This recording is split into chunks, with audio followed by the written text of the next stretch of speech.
Gamit ang kanyang larawan, mas lalo ka pang mamahalin o mas lalo pa niyang ipaparamdam kung gaano ka kaimportante sa buhay niya. Hello mga guys, kumusta kayo? Panibagong araw, panibagong video na naman tayo. And sa araw na ito ay isa na namang video ang aking ituturo sa inyo na simpleng gabay o simpleng pamamaraan na makakatulong sa atin. At bago ang lahat, gusto ko lang mag-disclaimer sa mga taong hindi naniniwala at hindi gusto ang mga kagaya nitong video. Please skip this video and maghanap kayo ng videos na gustong gusto nyo dahil ang video na ito ay para lamang ito sa mga taong naniniwala and gusto mag-try. Sa lahat po ng mga nagko-comment dito sa aking video, dito sa loob ng aking channel, mag-ingat sa lahat ng mga nagre-reply sa inyo na dinadala kayo sa kanilang WhatsApp in Imo app upang makaiwas po tayo sa scam.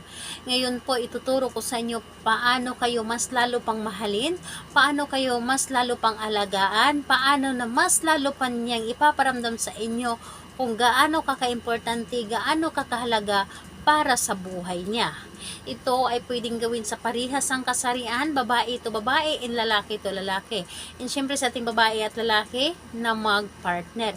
And pwede mo itong gawin kahit na kayo ay magkalapit at magka-LDR sa isa't isa.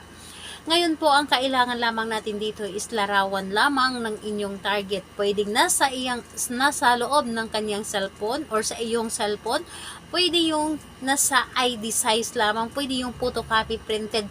Basta mukha po niya ang nakikita po ninyo.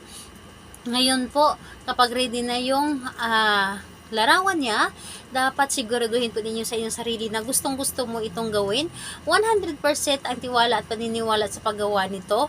Dapat po ay wala kang duda sa ritual na dapat ninyong gawin at buo po ang loob ninyo sa paggawa at kailangan na mag-isa lang din kayo na gumawa nito.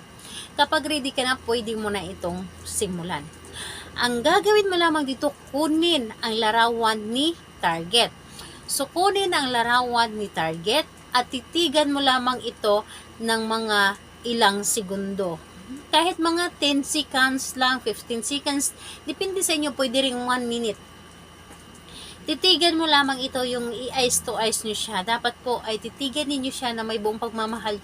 Hindi pong raramdamin ninyo sa inyong sarili kung gaano po ninyo siya kamahal. And pagkatapos mo itong titigan, sambitin lamang ang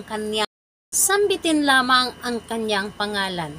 Sambitin ang kanyang pangalan ng 3 ulit at pagkatapos mong sambitin ang kanyang pangalan ng 3 ulit, isunod ang mga salitang ito. Abraxas, Zor, Eklodon. So yun po ang inyong isunod. Isang bisis lamang. Again po, Abraxas, Zor, Eklodon. So yun po. And pagkatapos nun, hayaan nyo na at i-keep nyo na or itago nyo na ang larawan kung saan ninyo ito tinatago or kahit sa inyong cellphone, i-close nyo na ang inyong cellphone. So, ayun po, gawin ito sa araw ng Tuesday and Friday.